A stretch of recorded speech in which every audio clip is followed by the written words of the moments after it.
Hello everyone, welcome to Ernest Academy. Kerala Water Authority Lab Assistant പോസ്റ്റിലേക്ക് application ക്ഷണിച്ചിട്ടുണ്ട്. Category number 431/2023 ആണ്. +2 ആണ് അടിസ്ഥാന യോഗ്യതയായിട്ട് കണക്കാക്കുന്നത്. +2 സയൻസ് ആണ്. അപ്പോൾ അതുകൊണ്ട് തന്നെ സിലബസ് ഓറിയന്റേഷൻ വരുന്നത് +2 തന്നെ ഫിസിക്സ്, കെമിസ്ട്രി, ബയോളജി പാർട്ട് തന്നെ ആയിരിക്കും. അപ്പോൾ ഇന്ന് ഈ വീഡിയോയിൽ നമുക്ക് ബയോളജി പാർട്ടിന്റെ ഒരു ബേസിക് ആയിട്ടുള്ള ഒരു ക്ലാസ് നമുക്ക് സ്റ്റാർട്ട് ചെയ്യാം. അപ്പോൾ വളരെ സിമ്പിൾ ആയിട്ട് വളരെ ബേസിക് ആയിട്ടുള്ള ഒരു ടോപ്പിക്കാണ് ഇന്ന് നമ്മൾ സെലക്ട് ചെയ്തിരിക്കുന്നത്. അതായത് ബയോഡൈവേഴ്സിറ്റി അല്ലെങ്കിൽ ബയോളജിക്കൽ ഡൈവേഴ്സിറ്റി, മലയാളത്തില് ജൈവ വൈവിധ്യം എന്ന് പറയും. അപ്പോ ഈ ബയോഡൈവേഴ്സിറ്റിയില് ഇപ്പോ നമ്മുടെ ഈ ഒരു എൻവയോൺമെന്റില് ഇപ്പൊ ഈ ഒരു സെഞ്ചുറിയില് എല്ലാവരും വളരെ ആകാംക്ഷയോടെ ഇടപെടുന്ന ഒരു വിഷയം തന്നെയാണ് ബയോഡൈവേഴ്സിറ്റി, ജൈവ വൈവിധ്യം. ബയോഡൈവേഴ്സിറ്റി എങ്ങനെയൊക്കെ നമുക്ക് ഭൂമിയിൽ കുറഞ്ഞു പോകുന്നു, ബയോഡൈവേഴ്സിറ്റി നശിക്കാതെ നമുക്ക് എങ്ങനെയൊക്കെ അതിനെ കൺസേർവ് ചെയ്യാം എന്നിരുന്നുള്ള കാര്യങ്ങൾ ഏകദേശം 1990s തന്നെ തുടങ്ങിക്കഴിഞ്ഞു, ചർച്ചകൾ തുടങ്ങിക്കഴിഞ്ഞു. And we are now implementing it. ഇപ്പോ ഈ കാലഘട്ടത്തില് one of the most important topic തന്നെയാണ് നമ്മൾ സെലക്ട് ചെയ്തിരിക്കുന്നത്.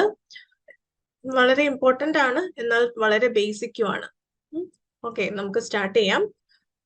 ബയോഡൈവേഴ്സിറ്റി എന്ന് പറയുന്നത് it is the variability among living organisms from all sources. എല്ലാ സോഴ്സസിൽ നിന്നുള്ള ലിവിങ് ഓർഗാനിസത്തിന്റെ ഒരു വേരിയബിലിറ്റി. ഇനി ആ സോഴ്സസ് എന്തൊക്കെയാണ്? ഇന്റർഏലിയ, ടെറസ്ട്രിയൽ, മറൈൻ, അക്വാറ്റിക്. ഇങ്ങനെയുള്ള എല്ലാ സോഴ്സിലും ജീവിക്കുന്ന ലിവിങ് ഓർഗാനിസത്തിന്റെ ആ ഒരു വേരിയബിലിറ്റിയാണ് ബയോഡൈവേഴ്സിറ്റി എന്ന് പറയുന്നത്. ഈ ബയോഡൈവേഴ്സിറ്റി എന്നുള്ള പേര് ഒരു പോപ്പുലർ ആക്കിയ ഒരു വ്യക്തിയുണ്ട്. ഹീസ് വിൽസൺ ആണ് ആദ്യമായിട്ട് ബയോഡൈവേഴ്സിറ്റി എന്നുള്ള ഒരു വേർഡ് യൂസ് ചെയ്യുന്നത്. അപ്പോ ഈ മുകളിൽ കൊടുത്തിരിക്കുന്ന ഡെഫിനിഷൻ എന്ന് പറയുന്നത് 1992 നടന്ന ഒരു കൺവെൻഷൻ. ആ കൺവെൻഷനിലാണ് ബയോഡൈവേഴ്സിറ്റിക്ക് ഇങ്ങനെ ഒരു ഡെഫിനിഷൻ കൊടുത്തിരിക്കുന്നത്. കൺവെൻഷൻ എന്ന് പറയുന്നത് it is convention on biodiversity. ആദ്യമായിട്ട് 1992 നടന്ന കൺവെൻഷൻ ഓൺ ബയോഡൈവേഴ്സിറ്റിയിലാണ് ബയോഡൈവേഴ്സിറ്റിയെ പറ്റി കൂടുതൽ ചർച്ചകൾ നടന്നതും ബയോഡൈവേഴ്സിറ്റിക്ക് ഇങ്ങനെ ഒരു ഡെഫിനിഷൻ കൊടുക്കാം എന്ന് തീരുമാനിച്ചതും ഈ കൺവെൻഷൻ ഓൺ ബയോഡൈവേഴ്സിറ്റിയിലാണ്. അന്നത്തെ 1992 ബയോഡൈവേഴ്സിറ്റി കൺവെൻഷനില് പ്രധാനമായും 3 കാര്യങ്ങളാണ് ഡിസ്കസ് ചെയ്തിരുന്നത്. 3 കാര്യങ്ങൾ ആണായിരുന്നു അവരുടെ എയിം അല്ലെങ്കിൽ ഗോൾ എന്ന് പറയുന്നത്. കൺവെൻഷൻ ഓൺ ബയോഡൈവേഴ്സിറ്റിയുടെ 3 ഗോളില് ആദ്യത്തേതായിരുന്നു കൺസർവേഷൻ ഓഫ് ബയോളജിക്കൽ ഡൈവേഴ്സിറ്റി, ജൈവ വൈവിധ്യത്തിന്റെ സംരക്ഷണം. രണ്ടാമത്തെ എയിം എന്ന് പറയുന്നത് sustainable use of its components, അതായത് നമ്മുടെ ബയോളജിക്കൽ ഡൈവേഴ്സിറ്റിയുടെ സസ്റ്റൈനബിൾ ആയിട്ടുള്ള യൂസ്. നമ്മളെല്ലാം ബയോഡൈവേഴ്സിറ്റിയെ ഡിപ്പെൻഡ് ചെയ്തും ബയോഡൈവേഴ്സിറ്റി യൂസ് ചെയ്തുമാണ് നമ്മളെല്ലാം കഴിയുന്നത്. അപ്പോ അതിനെ സുസ്ഥിരമായിട്ട് യൂസ് ചെയ്യുക എന്നുള്ളതായിരുന്നു ആ കൺവെൻഷന്റെ രണ്ടാമത്തെ ഗോൾ എന്ന് പറയുന്നത്. സസ്റ്റൈനബിലിറ്റി എന്ന് പറയുന്നത് സുസ്ഥിര വികസനം എന്നൊക്കെ നമ്മൾ പറയാറുണ്ട്. സസ്റ്റൈനബിൾ ഡെവലപ്മെന്റ് എന്താണ്? സുസ്ഥിര വികസനം. സസ്റ്റൈനബിൾ ഡെവലപ്മെന്റ് എന്ന് പറയുന്നത് it is a development that meets the needs of the present without deteriorating the needs of future generation. അതായത് നമ്മുടെ ഈ ജനറേഷനിലുള്ള ആൾക്കാരുടെ ആവശ്യകതയ്ക്കനുസരിച്ചും എന്നാൽ നമുക്ക് ശേഷം ഒരു തലമുറയും കൂടി ഈ ജൈവ വൈവിധ്യങ്ങൾ യൂസ് ചെയ്യാൻ വേണ്ടി വെയിറ്റിംഗ് ആണ് എന്നുള്ളത് മനസ്സിൽ വെച്ചുകൊണ്ട് അത്യാവശ്യത്തിന് മാത്രം ഉപയോഗിക്കുക എന്നുള്ളതായിരുന്നു ആ സസ്റ്റൈനബിൾ എന്നുള്ള വേർഡ് കൊണ്ട് അവർ ഉദ്ദേശിച്ചത്. ഓക്കെ, മൂന്നാമത്തെ ഗോൾ എന്ന് പറയുന്നത് fair and equitable sharing of benefits arising from genetic resources. Genetic റിസോഴ്സസിൽ നിന്നുള്ള ബെനിഫിറ്റുകളെ ഫെയർ ആയിട്ടും ഈക്വൽ ആയിട്ടും ഷെയർ ചെയ്യുക എന്നുള്ളതായിരുന്നു 3 ഗോൾ. അപ്പോ കൺസർവേഷൻ ഓഫ് ബയോളജിക്കൽ ഡൈവേഴ്സിറ്റി അല്ലെങ്കിൽ കൺസർവേഷൻ ഓഫ് ബയോഡൈവേഴ്സിറ്റി എന്ന് പറയുന്നത് കൺവെൻഷൻ ഓൺ ബയോഡൈവേഴ്സിറ്റിയുടെ പ്രൈമറി ഗോൾ ആയിരുന്നു. ആ കൺവെൻഷൻ 1992 നടന്നത്. ആ കൺവെൻഷനിൽ വെച്ചിട്ടാണ് ബയോഡൈവേഴ്സിറ്റിക്ക് ഒരു ഡെഫിനിഷൻ ഉണ്ടായത്. ഇത്രയാണ് മെയിൻ ആയിട്ടുള്ള പോയിന്റ്സ്. ബയോഡൈവേഴ്സിറ്റി എന്നാൽ എന്ത്, കൺവെൻഷൻ ഓൺ ബയോഡൈവേഴ്സിറ്റി ഏത് വർഷമാണ് നടന്നത്, ആ കൺവെൻഷനിൽ വെച്ചിട്ടാണ് ബയോഡൈവേഴ്സിറ്റിക്ക് ഒരു ഡെഫിനിഷൻ കിട്ടിയത്. ആ കൺവെൻഷന്റെ പ്രൈമറി ഗോൾ അല്ലെങ്കിൽ പ്രൈമറി എയിം എന്ന് പറയുന്നത് ബയോഡൈവേഴ്സിറ്റിയെ കൺസേർവ് ചെയ്യുക എന്നുള്ളതായിരുന്നു. ഇനി ബയോഡൈവേഴ്സിറ്റിക്ക് 3 ലെവൽസ് ഉണ്ട്. ഇതിൽ ഫസ്റ്റ് എന്ന് പറയുന്നത് ജനറ്റിക് ഡൈവേഴ്സിറ്റി ആണ്. First one is genetic diversity. It is a basic source of biodiversity. ബയോഡൈവേഴ്സിറ്റിയുടെ വളരെ ബേസിക് ആയിട്ടുള്ള ഒരു സോഴ്സ് ആണ് ജനറ്റിക് ഡൈവേഴ്സിറ്റി. അതിന്റെ ഡെഫിനേഷൻ പറയുകയാണെങ്കിൽ when the genes within the same species show different versions due to new combinations, it is called genetic variability. ജീൻസിൽ ഉണ്ടാവുന്ന ഒരു സ്പീഷീസിൽ തന്നെ ജീൻസിൽ ഉണ്ടാവുന്ന മാറ്റം വെച്ച് വേരിയേഷൻസ് ഉണ്ടാവുന്നു, അതാണ് ജനറ്റിക് വേരിയബിലിറ്റി. അപ്പോൾ റൈസ്, നമുക്ക് റൈസ് എന്നുള്ളത് അതിന്റെ സ്പീഷീസ് എന്ന് പറയുന്നത് എപ്പോഴും ഒറൈസ സറ്റൈവയാണ്. റൈസ് എന്ന് പറഞ്ഞാൽ അതിന്റെ സയന്റിഫിക് നെയിം എന്ന് പറഞ്ഞാൽ ഒറൈസ സറ്റൈവ എന്നുള്ള ഒരു സ്പീഷീസേ ഉള്ളൂ. പക്ഷെ ആ ഒറൈസ സറ്റൈവയിൽ തന്നെ നമുക്ക് പലതരം റൈസ് അവൈലബിൾ ആണ്. അപ്പൊ ഇവിടെ തന്നെ ബ്രൗൺ റൈസ് ഉണ്ട്, വൈറ്റ് റൈസ് ഉണ്ട്. അത് കളറിന്റെ അടിസ്ഥാനത്തിൽ. ഇനി വലിപ്പത്തിന്റെ അടിസ്ഥാനത്തിൽ long grain rice, short grain rice. അപ്പോ ഒരേ സ്പീഷീസിൽ തന്നെ ജീൻസിന്റെ വേരിയേഷൻസ് കൊണ്ട് ഡൈവേഴ്സിറ്റി കാണിക്കാം.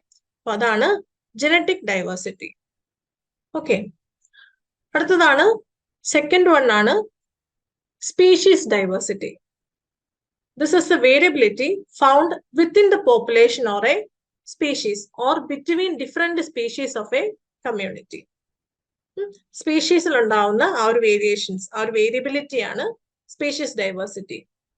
It represents broadly the species richness and their abundance in a community.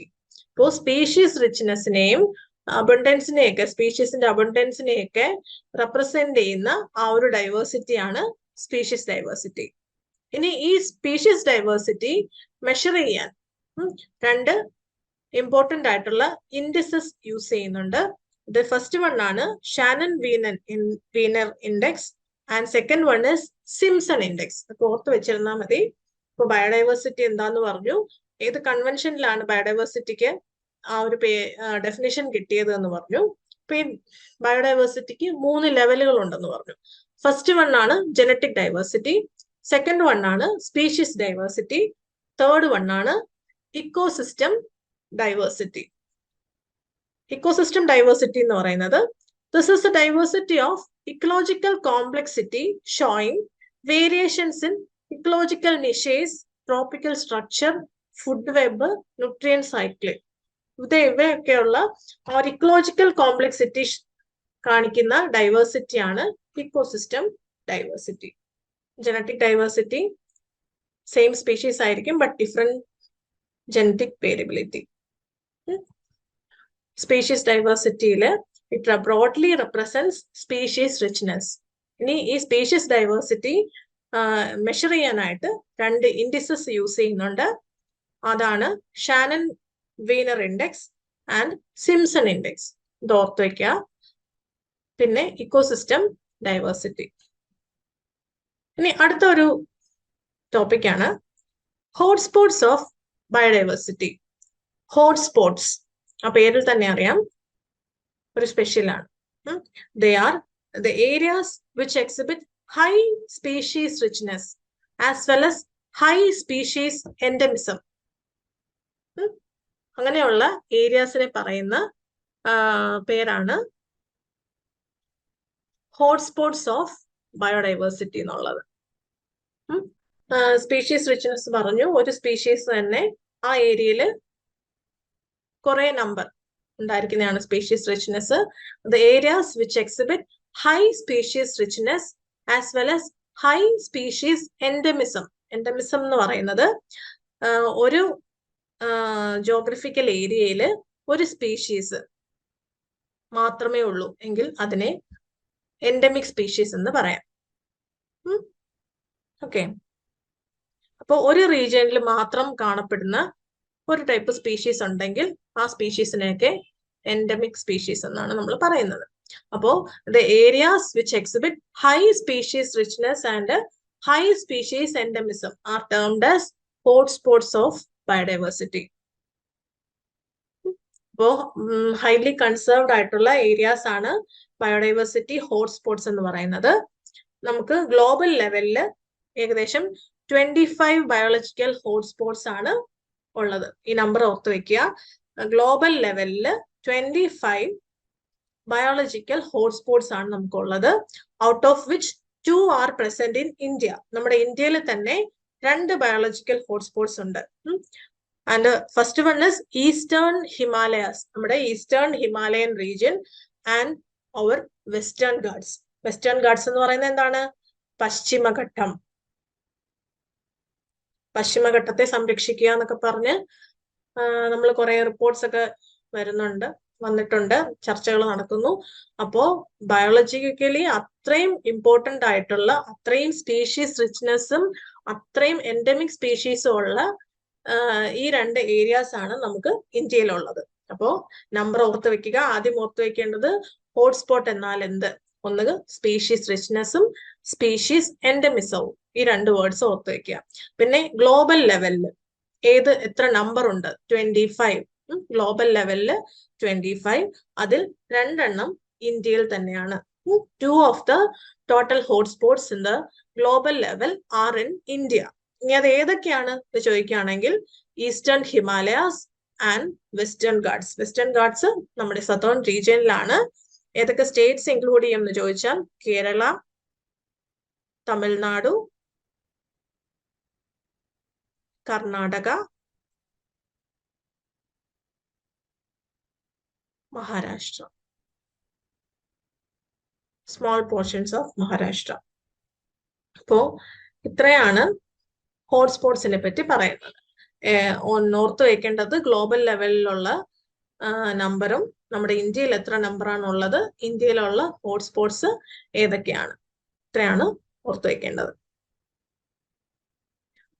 അടുത്ത ഈ ബയോഡൈവേഴ്സിറ്റിയിൽ ഒരു IUCN റെഡ് ലിസ്റ്റ് എന്നൊരു ലിസ്റ്റ് ഉണ്ട്. റെഡ് ലിസ്റ്റ് അല്ലെങ്കിൽ റെഡ് ഡേറ്റ ബുക്ക് എന്നൊക്കെ പറയും. IUCN എന്നാൽ എന്താണ്? IUCN stands for international union for the conservation of nature and natural resources. അതായത് ഒരു ഇന്റർനാഷണൽ യൂണിയൻ ആണ്. നേച്ചറിനെയും നാച്ചുറൽ റിസോഴ്സസിനെയൊക്കെ കൺസേർവ് ചെയ്യാനായിട്ടുള്ള ഒരു ഇന്റർനാഷണൽ യൂണിയൻ ആണ് IUCN. IUCN stands for, full form പഠിച്ചു വെക്കുക. IUCN സ്റ്റാൻഡ്സ് ഫോർ എന്ന് ചോദിച്ചു കഴിഞ്ഞാൽ international union for the conservation of nature and natural resources. പ്രകൃതിയെയും പ്രകൃതി വിഭവങ്ങളെയും സംരക്ഷിക്കാനായിട്ടുള്ള ഒരു അന്താരാഷ്ട്ര യൂണിയൻ ആണ് IUCN എന്ന് പറയുന്നത്. ആ IUCN കുറച്ച് കാറ്റഗറി ചെയ്യുന്നുണ്ട്, കുറച്ച് കാറ്റഗറൈസ് ചെയ്യുന്നുണ്ട് നമ്മുടെ നാച്ചുറൽ റിസോഴ്സസിനെയും നേച്ചറിനെയും ഒക്കെ. അതിൽ ഫസ്റ്റ് വൺ ആണ് എക്സ്റ്റെന്റ്. വംശനാശം സംഭവിച്ചത്. Extent. A species is extent when there is no reasonable doubt that the last individual has died. അതായത് ആ ഒരു സ്പീഷീസിലെ അവസാനത്തെ നമ്പർ ഒരു ആനിമലോ ബേർഡോ അതും ചത്തുപോയിട്ടുണ്ട്, ആ ഭൂമിയിൽ ഇനി അതിന്റെ യാതൊരു അവശിഷ്ടങ്ങളും ഇല്ല എന്നുള്ള ഒരു ആനിമൽ അല്ലെങ്കിൽ ബേർഡിനെ നമ്മൾ എക്സ്റ്റിൻറ്റ് എന്ന് വിളിക്കും. It is A species when there is no reasonable doubt that the last individual has died. അതിന്റെ അവസാനത്തെ ആ ഒരു സ്പീഷീസും ഭൂമിയിൽ ഇല്ല എന്ന് ഉറപ്പുള്ള സ്പീഷീസുകളെയാണ് നമ്മൾ എക്സ്റ്റിൻറ്റ് എന്ന് വിളിക്കുന്നത്.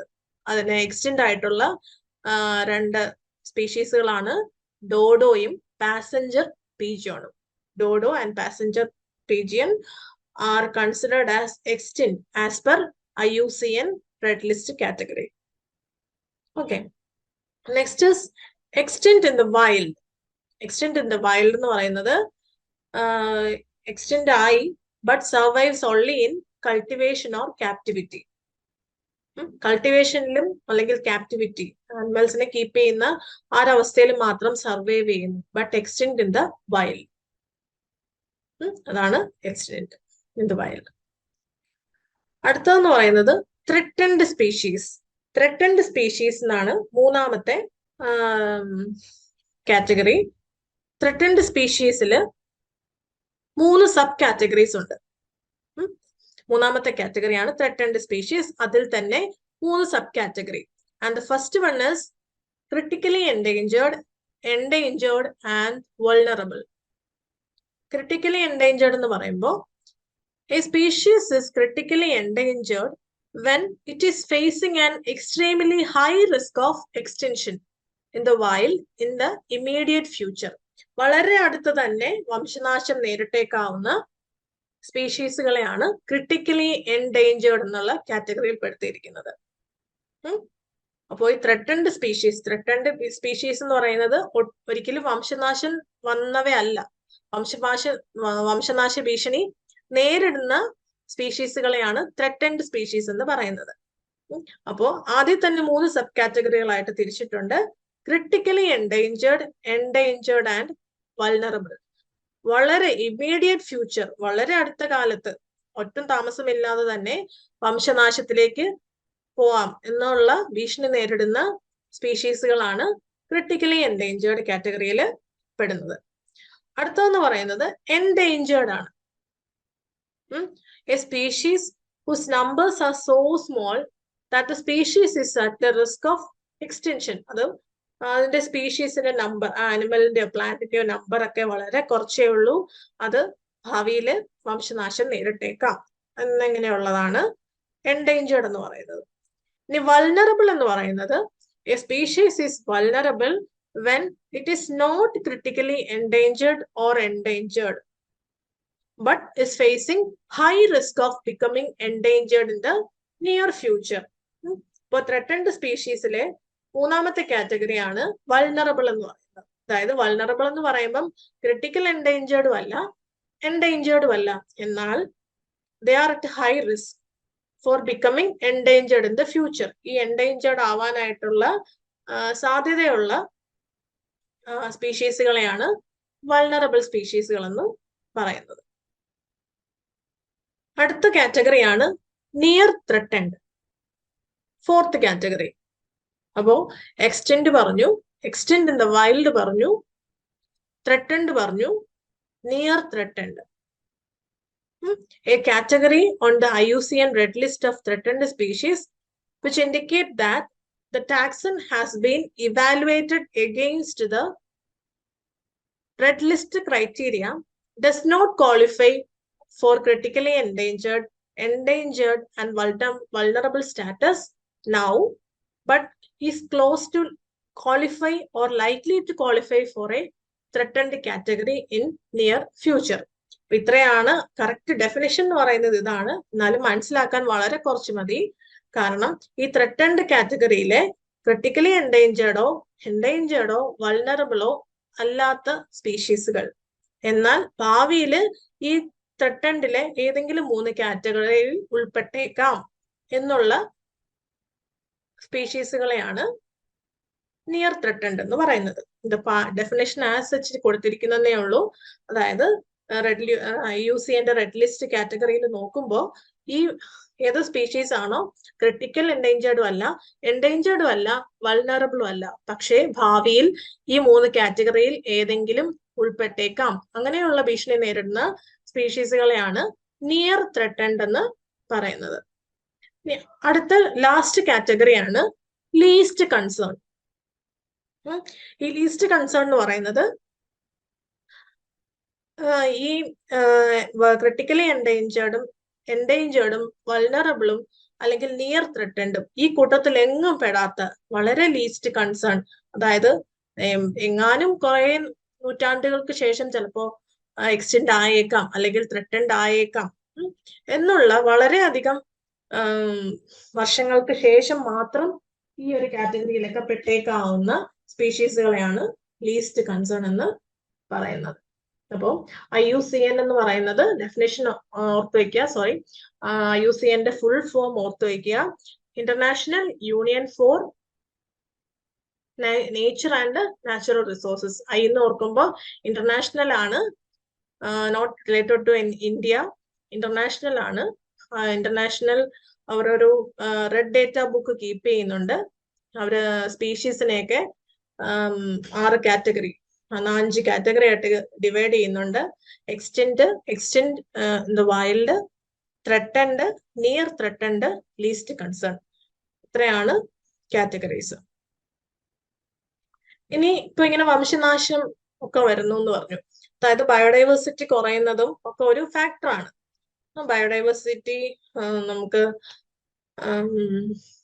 എല്ലാ അവൈലബിലിറ്റി കുറയുന്നതനുസരിച്ച് വംശനാശമൊക്കെ ഭീഷണി ഒക്കെ നേരിട്ട് നമ്മുടെ ബയോഡൈവേഴ്സിറ്റി ഒക്കെ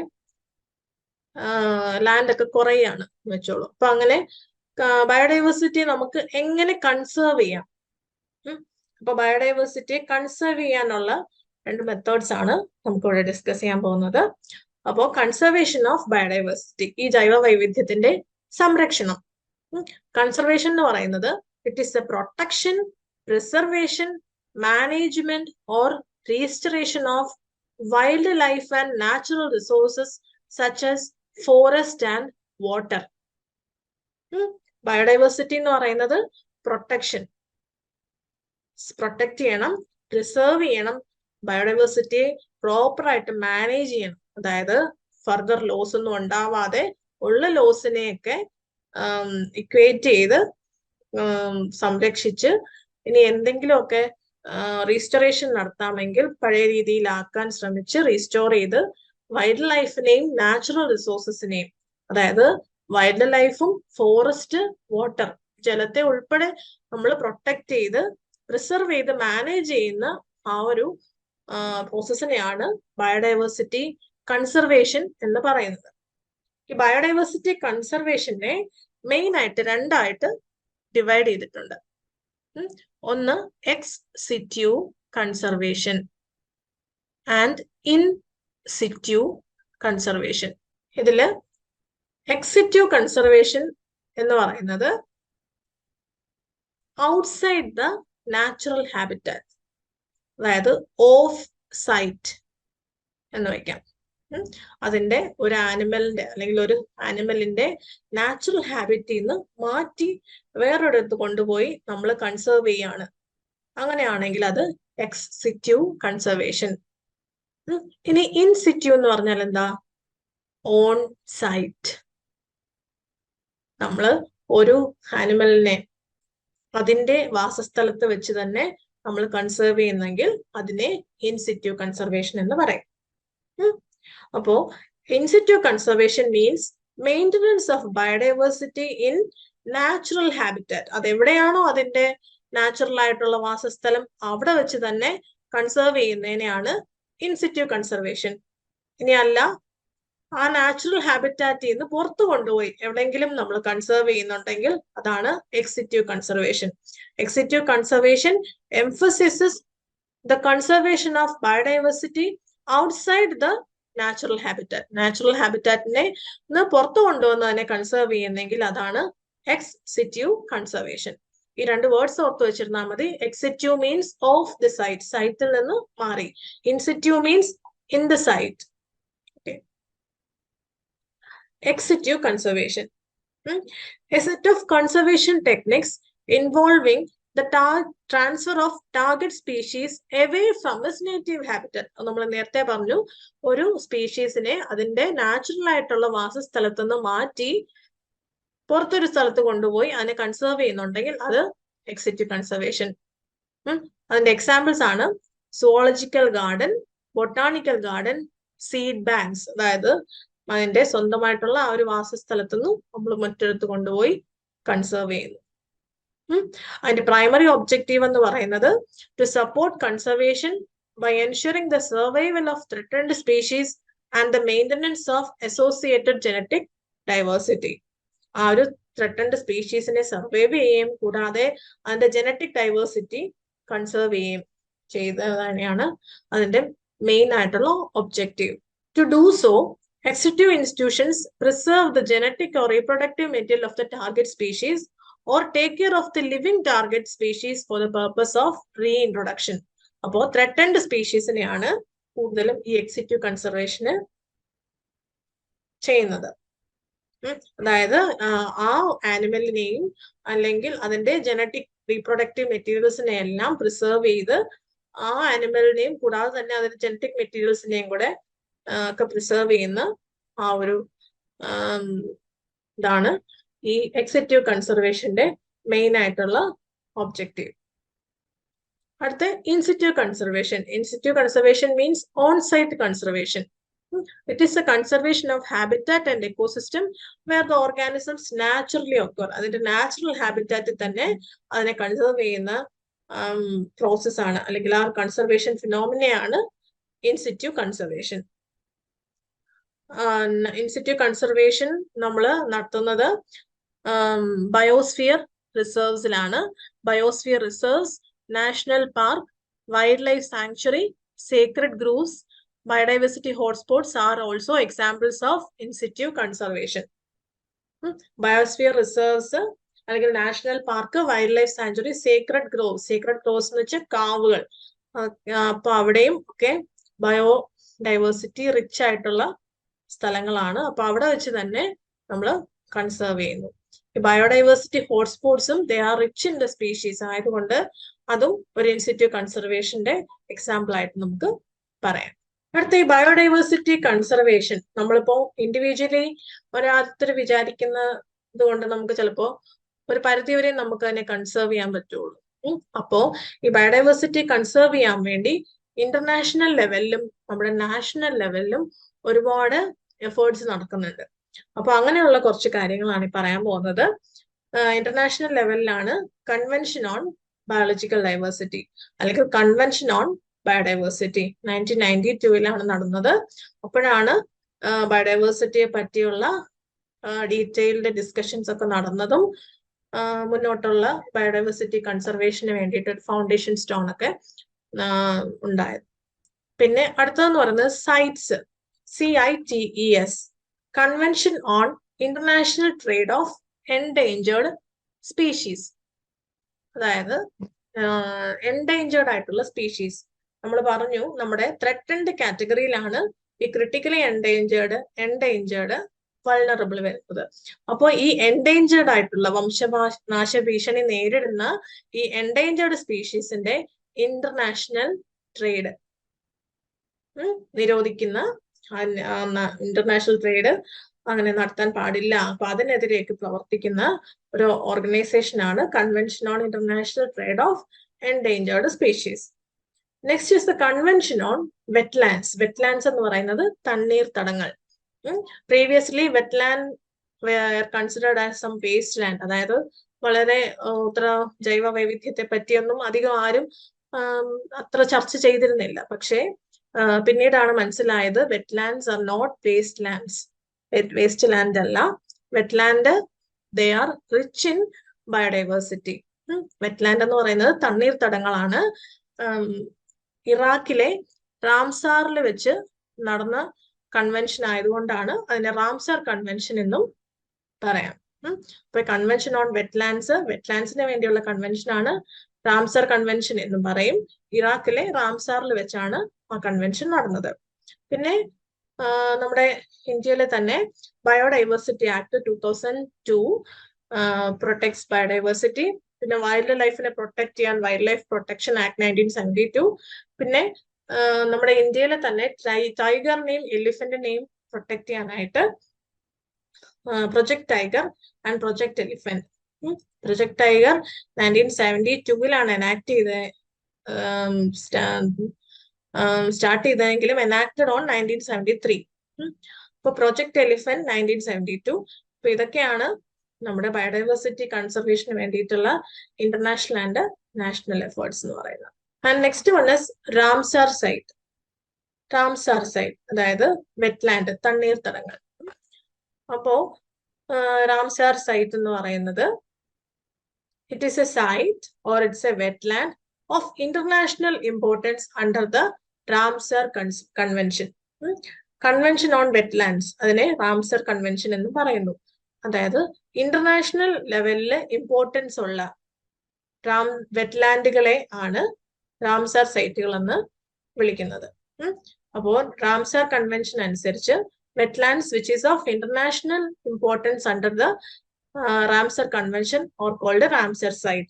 ഈ 2023 ഒക്ടോബർ അനുസരിച്ച് there are 2,494 Ramsar sites around the world protecting a huge acres of land, and 172 national governments are participating.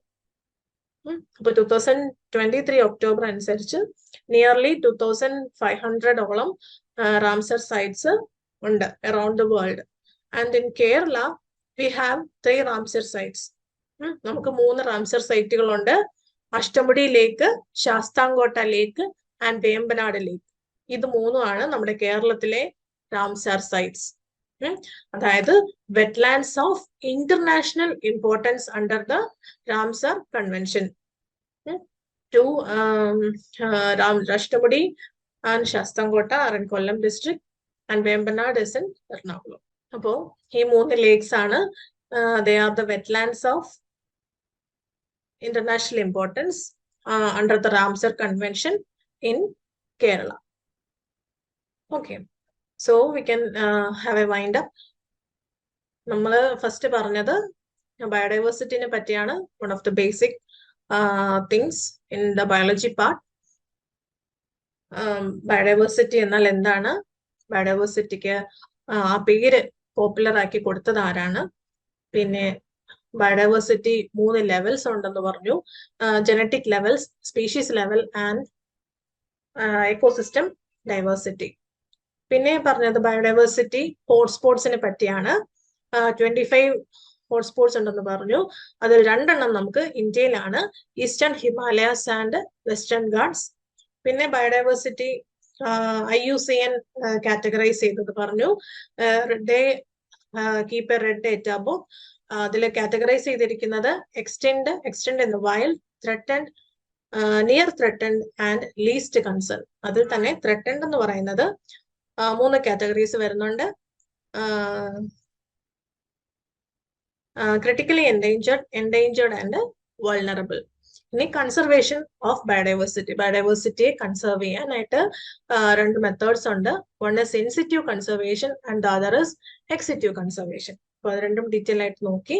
പിന്നെ ഈ ബയോഡൈവേഴ്സിറ്റി കൺസർവ് ചെയ്യാനായിട്ടുള്ള നാഷണൽ ആൻഡ് ഇന്റർനാഷണൽ കൺവെൻഷൻസ് അല്ലെങ്കിൽ എഫേർട്സ് അല്ലെങ്കിൽ ലോസ് എന്തൊക്കെയാണെന്നാണ്. അപ്പോൾ അതും നമ്മൾ പറഞ്ഞു.